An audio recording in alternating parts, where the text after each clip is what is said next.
First of all, thank you for coming again for some of you, because you've been quite a few times now. This is basically the final part of our project now, so it's been going on for a year. And just a recap on the project, it's EU2111. The project itself is basically funded by EU2111, and it was a social documentary created by secondary school pupils in 3 schools in England, in the West Midlands, and it was done through citizenship and media studies, and for us it's called creative technologies. The whole project was created using low-tech equipment, so they use like a flip camera to go around and film real people's opinions and views. And then what they did was, once they'd collated all that footage, they plugged it into a computer and used iMovie to edit and put together a documentary. There wasn't that much learning involved in the iMovie process because it was quite low-tech and they could generally learn how to use it themselves. But for some of them, it did take a bit more learning than others, but there wasn't anything there that a normal teacher with low technical skills couldn't do about the pupils. So we're showing the pupils and other staff that they can use this for any subject for their learning. It was an ethnographic approach, and all that means is just a fancy word to say it's about real people, real opinions and views. So it would just be any person walking down the street, we would ask them a question, use a camera to capture that footage. What the pupils actually did was they actually captured the description of how our local community felt about being part of Europe. That's what their aim was. They did this, and they did it they were really clever about it, because they started off by asking the public questions about their identity and how they felt about being part of Walsall, what they liked about their local region, about being British, and then finally how they felt about being European. So that was really good, and they did all this by themselves. One thing that you've got to remember is also that not many pupils ever get an opportunity to do something like this. And this research is going to be used and published in media journals. So it's something that's really, really exciting, and something that they probably won't really realise now, but in years to come they'll look back and think, oh, at that age I was part of something that was so significant. So, you know, it's a dream, and they went out and they actually, you know, they really went for it and they worked so hard. And this is just one of the pictures that we took when we went to the EU Parliament, and we went to go and we interviewed the MEPs and we got to have a look around, and it was a really exciting opportunity. So, why are you here today? The reason why you're here today is because we want your opinions, okay? We need you to watch the documentaries, 2 of the documentaries that were chosen, and Alex, where's Alex? Alex was actually the winner, okay? She actually won the documentary. It's going to be shown at Lisbon Film Festival, which many of you know because they're going to Portugal with this. But what we need to know is, if you feel your local community and your country has been fairly represented, because they've captured this footage and they've edited it, we haven't helped them at all. They've thought about how we're going to put this together.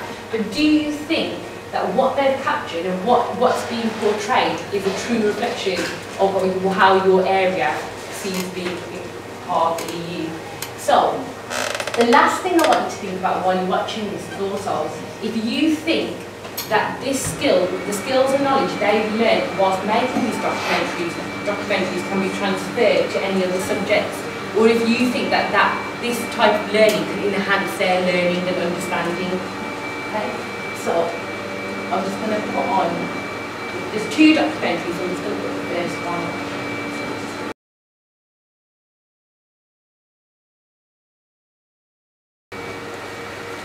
Should we give Alex a clap?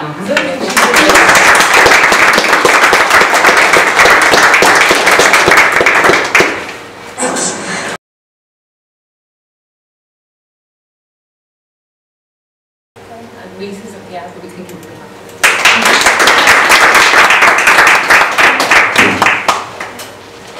Okay, so hopefully that's shown you what we've been doing for the past year. Now what's going to happen is Aaliyah's just going to talk about her learning experience and how she felt the project has gone. She's a bit nervous.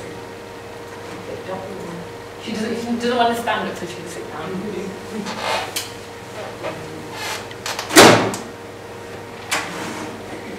EU2111, our journey to find Europe's identity.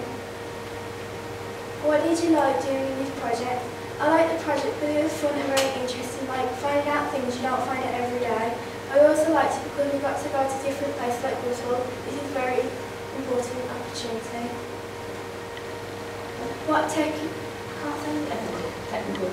aspects did you already know and which ones did you learn? I learned how to use iMovie to make our film for this project and use Prezi. I already knew how to use a camera properly, but I learned more things I could do with it, like with the different angles.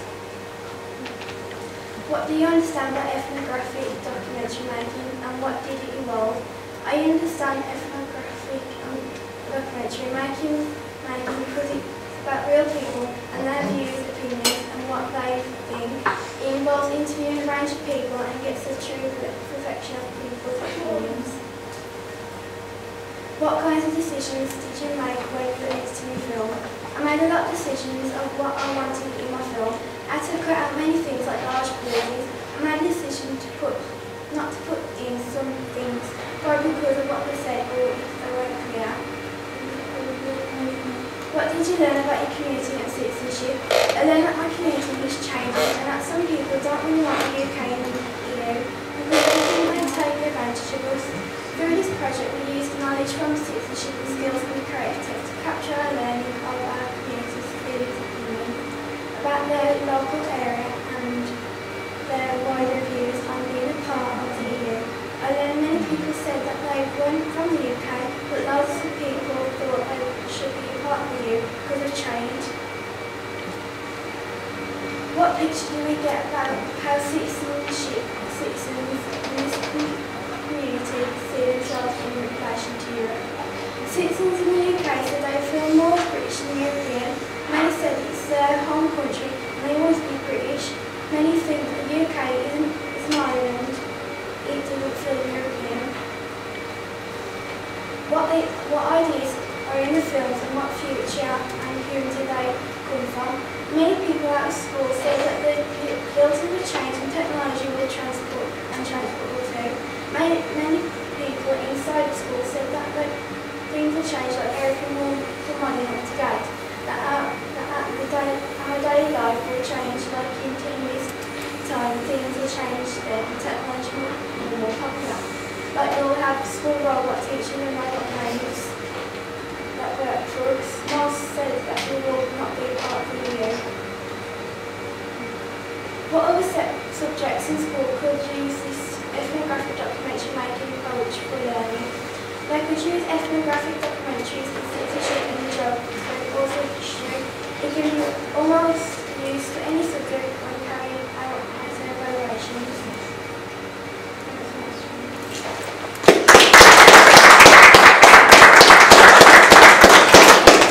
What we're going to do now is we're going to ask you guys to take part in a discussion, and just the question is going to be really simple. It's just going to be basically about how you feel after watching those documentaries, how you feel about what you've seen, your opinions on other people's opinions in your local area, and whether you agree or disagree with what you've seen. Do you want to get them to say? Yeah, definitely. I should introduce myself actually. My name's Richard Sanders and I work at Newman University College that's been involved in running this project along with everyone here at Hull Hayes. So yeah, part of what we want to try and do is, like Satvir was saying, just sort of get a few opinions about basically what you think about Europe, if you can do that. Just so it's going to help us think about, what you think as a community, to what the kids have produced. So whether you agree with that or not, whether you think those views are sort of basically objective views, or whether you think they're biased, just anything that you think about around the film. So I think you're right sitting where you are, so I don't know if any of you've got any opinions you want to share and talk about. You don't have to put your hands up. No. So anybody see, first of all, what do you think about the documentaries? Anyone got any opinions on what you've seen? I thought it was an excellent piece of work. It's well structured. The kids for their age have done fantastic. Non-biased, so they've looked at the pros and cons of everything that the subject's offered them. I mean, on your question for what's happening with Europe, I really do think that's a time and an age thing. Now, say my generation and my parents' generation, we were in Ireland. You know, we are, personally think, you know, we are British. But I think as time goes on and, you know, our kids grow and their kids grow, I think that minds and perception is going to change. Based purely on society, how we have more links with Europe going forward. Interesting. Was there anything in there that you disagreed with? No, not really. I like the fact that, because usually when you see documentaries and stuff, that they either lean one way or the other, and he seems pretty much middle of the road, which was pretty good. I like the fact that you've got the old geezer sort of saying, you know, get some guns. Yeah, so if you're looking at something and you're trying to do a piece and you're trying to sell it, you necessarily want to lean that way to put that piece in. Yeah. And I quite like the fact that that was in. So yeah. And that's exactly what we wanted to go for. And I think that's something for year 8 pupils of their age to get that. I mean, we did a lot of work, didn't we? And they got it. They just got it spot on. It's been really, I mean, I can't praise them enough. Just a quick question. What do you think about it from a learning perspective as a learning tool? So, because that's one of the things we wanted to do, because obviously a lot of education is about traditional sort of assessment where you have to write things down and think about things in that way. So do you think is a more engaging way maybe to... Well, I think it's a really important tool for kids to learn this way, because not every child is academic as in, you know, able to put things down on paper. And you know, I've had lots of experience working with foster children, and lots of foster children that I've dealt with, they're not very good at expressing themselves on paper, but if they can listen to what someone else says, or they can say their own opinion, they're much better at expressing themselves verbally. And I think it's a more powerful way for kids to learn, because some children just, they see a piece of paper or they see a book and they're like, oh, boring, and you can't engage them. And for those children who aren't engaged by the traditional methods, then that's, to me, a fantastic tool to be used. Because I know from what Richard said to me, he's been very interested in it. He's come home, he spoke about it a lot. Some of his other friends, when they've been around and spoke about it, I don't really find them saying much about the other things they do. Yeah. So the other things are like, oh, it's just a bit boring, you know, and I think that's very common with boys, really. I think boys are much harder to engage in a more formal, traditional way of expressing themselves. So I think it's very, very good, and I think it goes across a lot of subjects, really.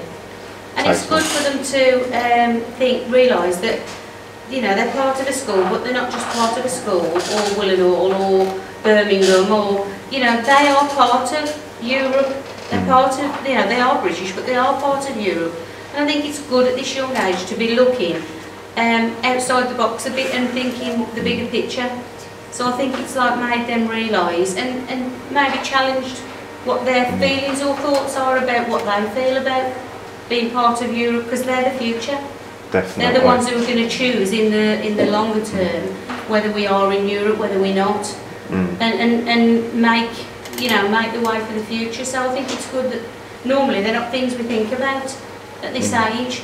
We're probably 25 or definitely. whatever, I think when we start thinking about those sort of things. Yeah, so I think what's really helped, definitely, yeah, and I think what's really helped is the work you've done in sort of getting them out into sort of different locations and sort of taking them across the Brussels as well. Yeah. And that's, you know, obviously along with that sort of social documentary making, I think that's come together well. Yeah, so. And I think having the lots of different age groups as well that they interviewed, they didn't just, because I think, like you said, if you interview old people, I think the majority of them have probably got an anti-Europe approach, but you'd interviewed, you know, middle-aged people, old people, and young, some of the sixth formers are recognised on there, you know. Yeah. So I think it was good to have, you know, a spread of age groups, because obviously probably somebody 17, 18 is, I would think, going to have a very different view on Europe to somebody 70 or so. So it was good to get the sort of spread of ages. I think that was really important, and I think that's what made it very balanced. If you'd sort of just done old people or just young people, I think it would have come across a bit, you know, one-sided. It would have been, yeah, one side or the other. So I think it was really good. I think just about that though, what made it interesting for us, because all of the kids have done their own video and they're all on par with this, they've all used their own bits of footage. It's just that only one or two could be selected. So whatever you've seen this evening, they're all very similar, but the kids have been the editors and they've decided what's gone in and what's been included. But what's really funny is that they've interviewed this whole range of people, even in, you know, a different country, and these lot have ended up saying, actually, you know what, the general public know less about the EU and about things in society than we do, that they were more knowledgeable. So that's just tying in with what you said. And I think it was you, Richard, wasn't it, that said that? What did you say? You said, I remember Richard saying... When you first started, actually I think majority didn't even know about the EU. What about the China? Come on, think about the China comment, everyone. The Chinese, using the EU, somebody said China. And what's the local dish? Somebody said in Indian, and someone said chicken. And it was just things like that, and they were coming back and they were giggling about it, but they were only giggling about it because a month ago they were probably saying the same things, but because they had learned, they were giggling at other people saying that what they found to be stupid comments, but really it was just because they had learned and they had that knowledge to be able to say to someone, well, no, actually you're not right there. So they've done really well. How about Alex's mum? Alex is the winner. Have you found that this type of learning has impacted on Alex? Very well. I mean, before she never used to come home and talk about anything, but she's come home and she's talked about what they've done, especially when they went to Birmingham. It's just been brilliant. She's gained in confidence as well. Yeah, that's one of the main things. Very, very quiet before. Well, Alex wouldn't go to Brussels, she wouldn't, but she's going to Lisbon now, isn't she? That's a huge leap. Yeah, she never even told me that. She just said she wouldn't go. She's not she didn't even mention it to me. But now this trip, can't stop her going. Stopping her, yeah. It's just been brilliant, yeah. But just one other question I just for anybody is, because obviously we're going to be showing these films at the Lisbon Festival. Do you think anything in particular is going to be of interest to other people outside of the UK in Europe based on what they'll see in those films? Is there anything they're going to react to, do you think, just out of interest? Definitely the one comment. Yeah, totally. But just if there's any opinions you've got around that.